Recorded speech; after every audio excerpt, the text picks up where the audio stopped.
Hello, this is Nate again. This is problem 3 for project 1.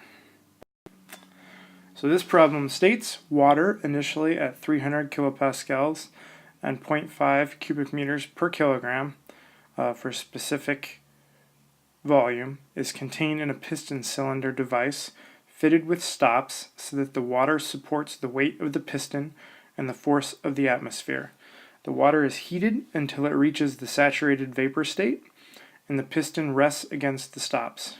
With the piston against the stops, the water is further heated until the pressure is 600 kilopascals. On the PV and TV diagrams, sketch, with respect to the saturation lines, the process curves passing through both the initial and final states of the water. Label the states on the process as 1, 2, and 3.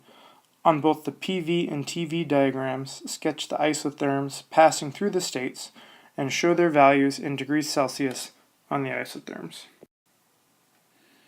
Alright, so in this problem, we are again assuming that it's a closed system, so once the heat is added to the system, it cannot leave the system through the container. All of the heat is contained within the water and inside the vessel. So to begin this problem, we need to know that there's going to be 3 different states that we'll find the water or vapor or the mixture in. The first state, they're given as the first pressure, or P1, is equal to 300 kPa.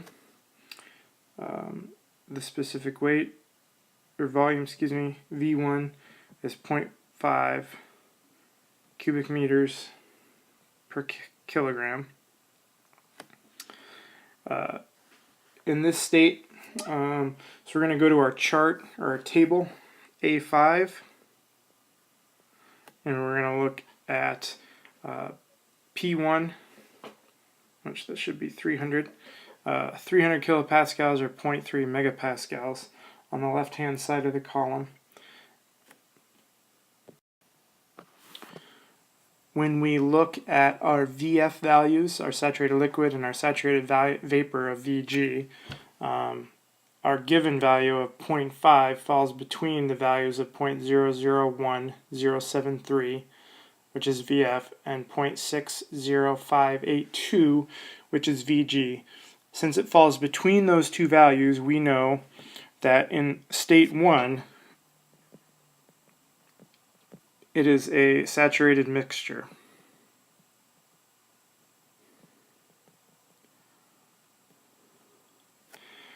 We also know that in state 1, based on the chart,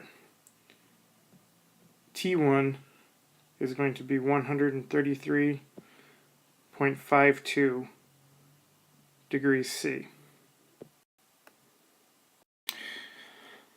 The next state that we're given, we're going to call state 2.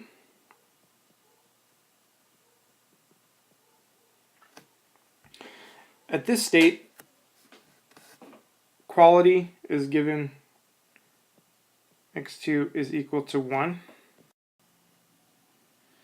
We know this because at state 2, that's the point where water vapor begins to form, or it's completely vapor. In that case, quality is 1 because the total mass of the substance is going to be made up of vapor. We also know that the pressure, we'll call P2, is still 300 kPa. At state 2, it's a saturated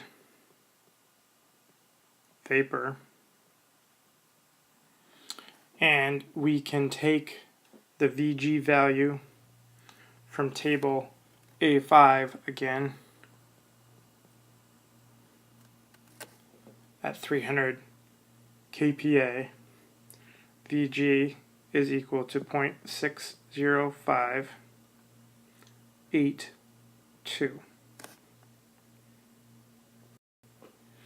and our temperature, we'll call T2, is still 133.52 degrees C.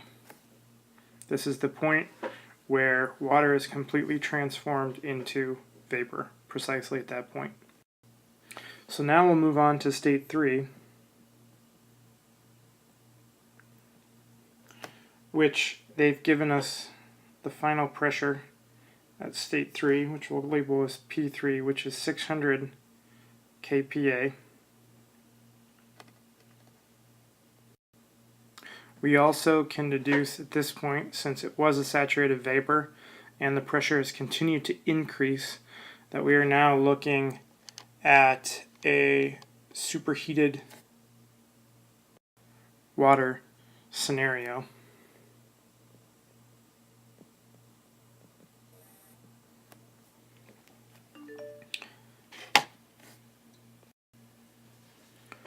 We can now use table A6 with P equal to 0.6 MPa, which is equal to 600 kPa, to find our final temperature. V3, our specific volume final, is still, since the volume doesn't change between state 2 and state 3, it is still 60582.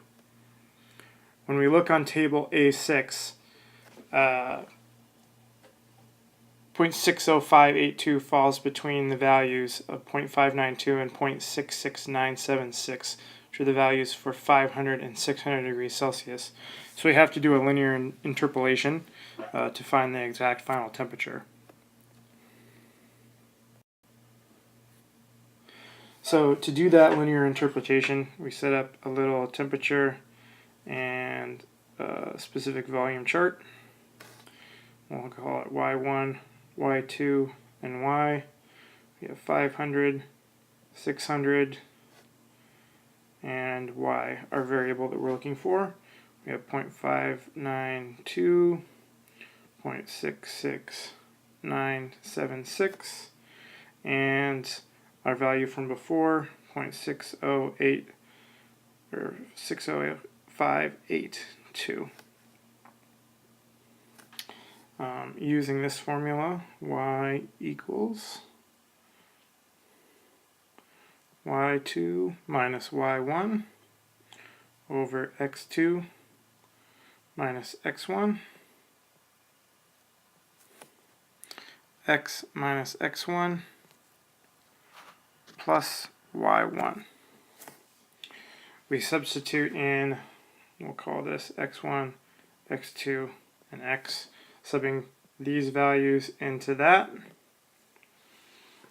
We end up with y, which is equal to T3, our final temperature, equaling 517.75 degrees C.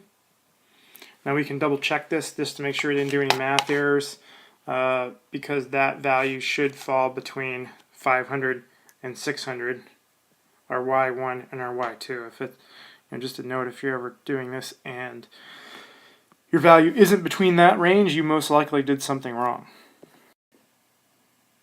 Okay, so now we'll move on to, we'll do our PV diagram first. So we'll get it set up here. We'll have pressure, specific volume. PV curve is going to look something like this. For this problem, we had an initial pressure of 300 kPa and the final of 600 kPa.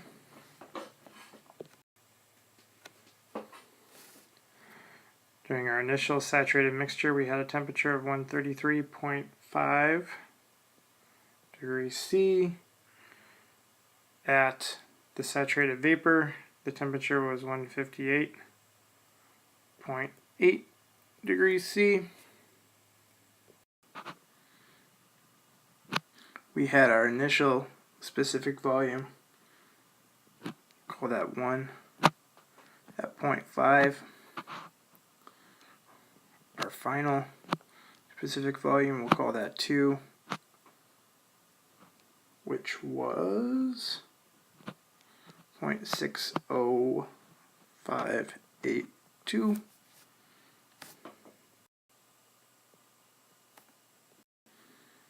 So we went from 0.1 to 0.2 and then finally up to 0.3, where our specific volume didn't change. However, our pressure did,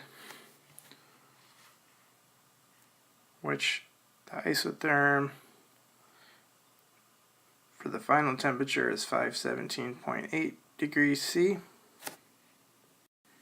So now we have our three isotherms of 133.5, 158.8, and 517.8 degrees C. Next, we'll move on to our TV diagram. See if I can make this one a little neater. So our specific volume is in meters cubed per kilogram. Our temperature is in degrees C. Start it down at 0. We'll go up to around 700 here. So that initial curve is going to look something like that. That initial temperature, we had 133.5. Secondary temp, 158.8. And then our final is going to be somewhere up in the neighborhood of 517.8 degrees C from our linear interpretation. So our specific volume again at 0.5, which is where we started. So we have this line coming in here, this line coming in here. This is going to be 0.1 for state 1, 0.2 for state 2. These lines, since it's temperature, the temperature after the phase change is complete will continue to increase again after holding constant. This is our 300 kPa, 600 kPa. Alright, let me see if I can make a correction here. Nope. Not gonna let me. Okay, this line should really be more up that way. We can ignore that one for now. Because after state 2, when it goes from state 2 to state 3, the specific volume doesn't change, so that needs to be a straight line up intersecting right there to form state 3, our final state at 517.8 degrees C and 600 kPa. So now we have our three isotherms on there. So this concludes problem 3. Thank you for tuning in, and we'll see you next couple weeks. Thank you.